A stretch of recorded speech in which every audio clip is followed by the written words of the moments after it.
Alright, today we are working on a 2005 Nissan Maxima. We are going to be replacing the front axles, passenger and driver side. So before we start this video, give it a thumbs up, hit the subscribe button for more upcoming videos, and then comment below, let me know how I did in the videos. First thing with the lug nuts, we're going to want to go ahead and take them off. They're going to be a 21mm socket. Jacking points, you can either jack it from the subframe right there, but I jacked it up from the front subframe right here, put on the emergency brakes, and then I use my jack stands to support the subframe itself on the chassis. Alright, so pretty much we're going to go ahead and take off these bolts that are mounted to the strut mount. I believe we can leave this guy on. I don't think we're going to have to take off the sway bar end link. So this is going to be 19, 17. We're going to pop off these clips. These guys should just spin right off.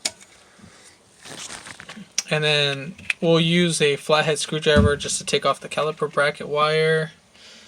Let's see what else. Then we're going to use a 36mm socket to take off this guy. Use pliers to squeeze this, straighten it out, and then pull it out this way. And then we'll go ahead and start prying from the axle so we can get it popped out. We can get enough room. So go ahead and record all sorts of fun and giggles on this job. Hopefully it goes smooth.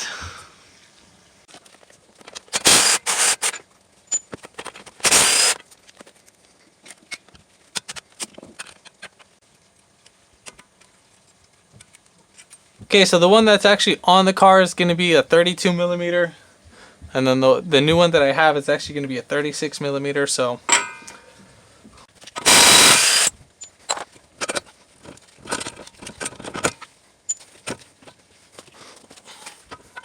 we're going to go ahead and put in our flathead screwdriver right between the subframe and the car, and then just push towards the just kind of like pry towards it.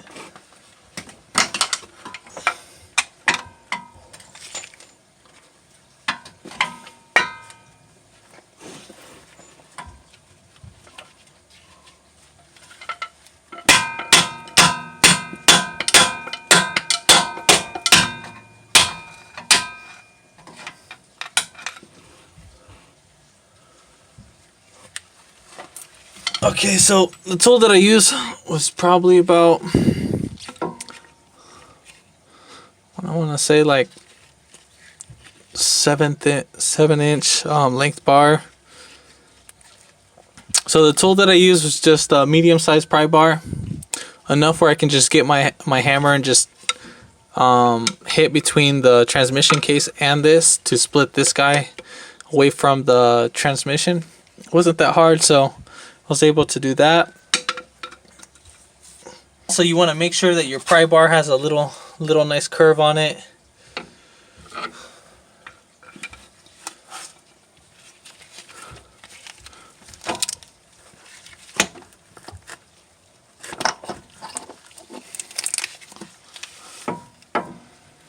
And then inspect this transmission. Make sure that your C-clip's still intact. If not, you have to go chase down and get the C-clip itself.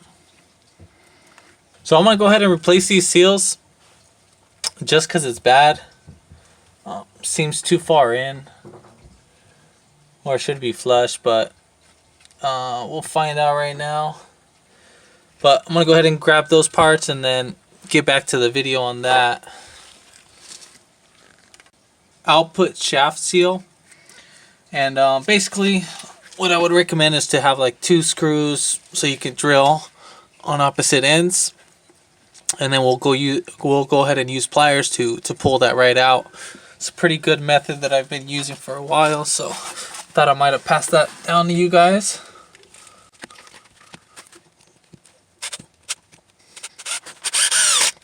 Before you pull out the old seal, make sure you have your new seal ready. I would lubricate right here, the inner side. You can use the tranny fluid.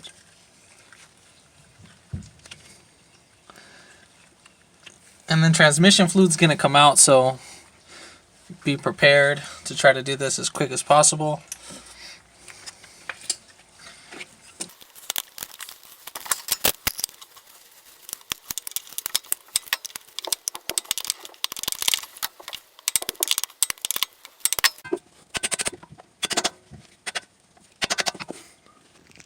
Alright, so we're looking at the output shaft seal or input shaft seal, and basically this is going to be like a newer design, so don't worry about this dust cover.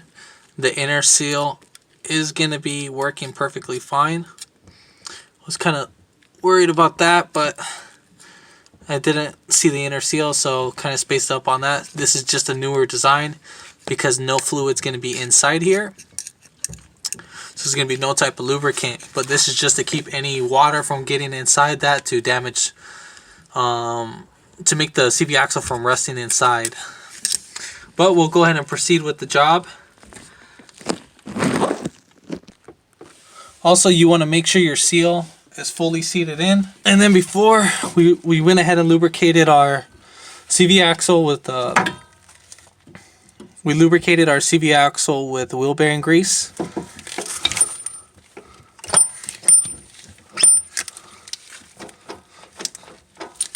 So you're going to spin in the axle until it catches a gear, and then just push right in if needed to. If needed to, you can back out this bolt a little bit to its flush, and then hold it down, and then bang right here.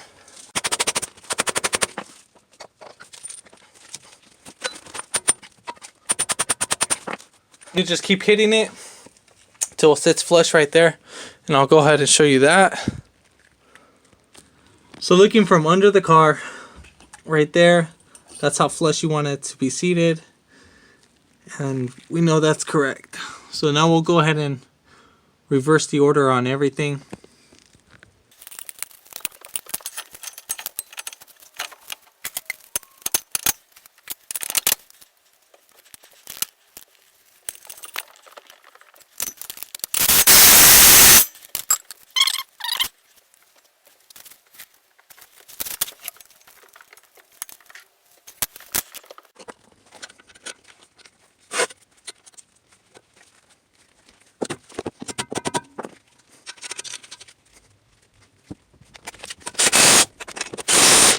So what you're going to do is go ahead and double check your work, make sure everything is fine. Notes of caution: if your CV axle is popping out, either it's not seated in all the way or you do have structural frame damage. If the new one starts doing that, or either the CV axle will probably be too short. So make sure you pay attention into the diameter of that. So right now I'm going to go ahead and put back on the wheel.